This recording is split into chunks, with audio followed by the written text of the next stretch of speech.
Hey guys, welcome back to the Hide. We are back out on the pistol range for another pistol review. This time we've got another Canik, and I'll give you guys a couple of seconds. Does anybody know which model this might be? So if you said the Canik Mete SFX Pro, you would be correct. And guys, I'll just go ahead and give you a short review here. It's awesome. Buy one. There you go. 20-second review, over and done, right? Now, we're going to talk about a little bit more here. I do want to go over all the features, what you get in the case, and all the good stuff that comes with it. And, of course, we got to put a couple of rounds on steel. Now, it does not come with a red dot, so this is our UTG OP3 or OPS3 micro red dot. We'll talk about the red dot situation here in a little bit whenever we get to some of the features. But overall initial impressions, guys, you put one of these in your hand, I mean, it feels like it's supposed to be in your hand. It is just a great feeling pistol. Texturing is absolutely perfect. The undercut on the trigger guard is absolutely perfect. Put your finger exactly where you need it to go. It is clear. No rounds in the chamber. No rounds in the magazine.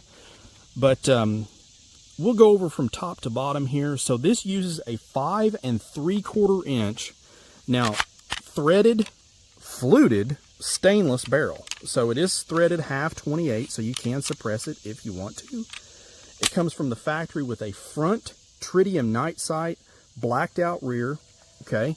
The optic I put on here is an RMR footprint. And whenever I went into this, I figured it would just bolt to one of the included adapters and I wouldn't have any issue. That is not the case on these.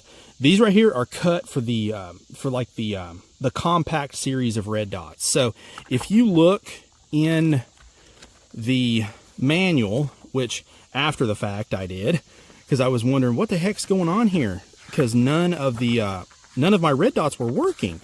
And it's cut for a lot of the smaller ones that are out today. So optic sights. So you can see here, interface 1 works with Shield, SIG Romeo 0, Canik MO1, and then interface 2. That's the two different adapters that they give you, okay? So 1 and 2.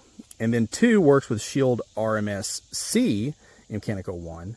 And then without an interface at all is the RMR-CC. So they are the very, very small red dots. That is what this slide is cut for.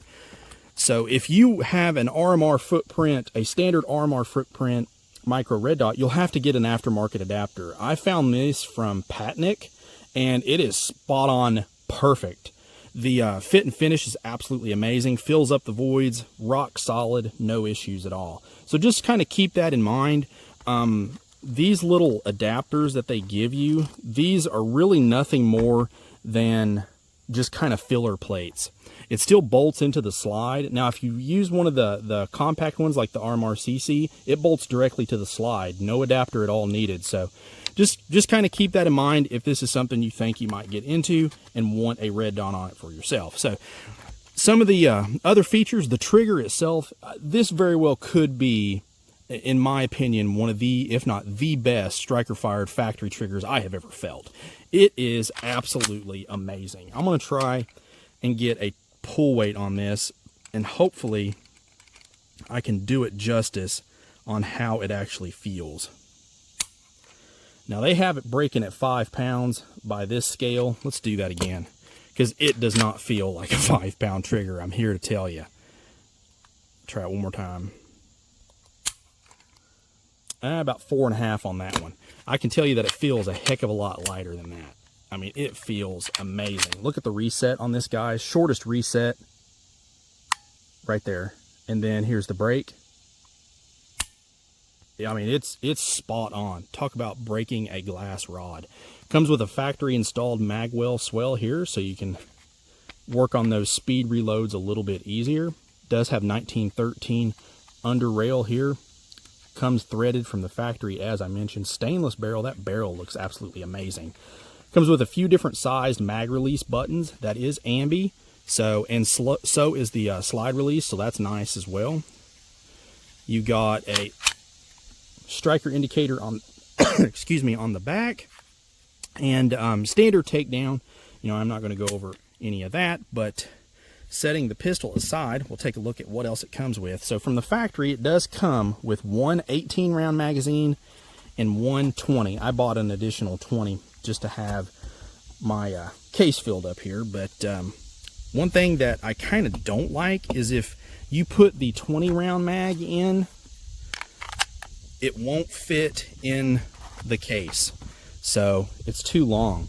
So if I had to guess, that's probably why they included an 18-round flush fit, because then it fits snugly into the case. And cool thing about it is you can stick it in your holster and the whole thing fits right in there. It is absolutely perfect. And of course they give you a gun lock, magazine section here. Let's flip this part over. So little pouch for all your paperwork. And then the accessories. So the accessories, I tell you, Canik's always been good about giving really, really nice accessories. So they give you a cleaning brush, a cleaning rod. You get 2 different sized back straps. You get a speed loader. You get a wrench for the barrel. And then probably one of the coolest things ever, if you're seeing this little miniaturized Canik down here, see if I can get it out of the case without knocking the camera over here. This actually is your tool. So if you're wanting to install a red dot, or if you're wanting to change out your magazine release buttons, take this little cover here off the bottom, and all of your supplies are in the grip of this gun. And it also gives you driver bits.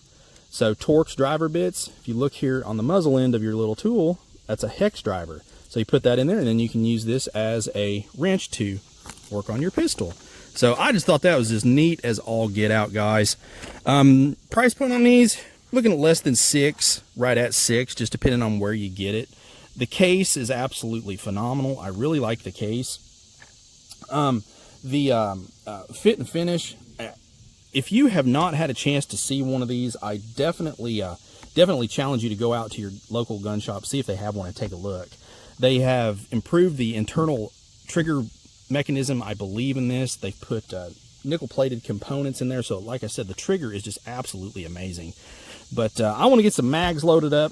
Let's move the camera around. We'll pop some steel here and get some final thoughts on this thing, guys. All right, guys, I got our 2 20-round mags loaded up here in the Canik. Let's take some shots here on the steel, and we'll just see how it does. Now, so far up to this point, I've got about 200 rounds to this gun. I have had no failures to feed, no failures any other kinds at all. It has ran absolutely flawless. So let's see if that continues for these next 2 magazines.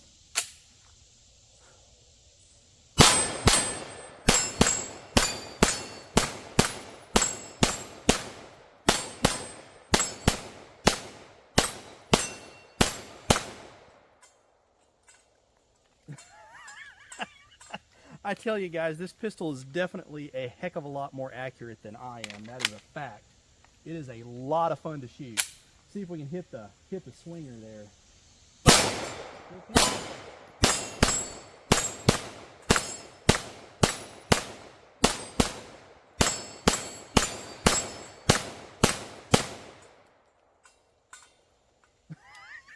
I can't beat that, guys.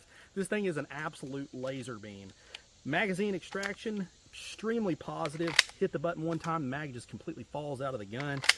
I don't see how you could want much more out of a gun, especially at this price point. You are getting a heck of a lot of pistol for very little money. Top it off with your favorite red dot, and you've got a very potent range or competition package, I think, guys. But let me know down below, is this something you guys think you might be interested in? I'd love to hear from you all. Please like, share, and subscribe, guys. It really does help the channel. As always, shoot straight. Later.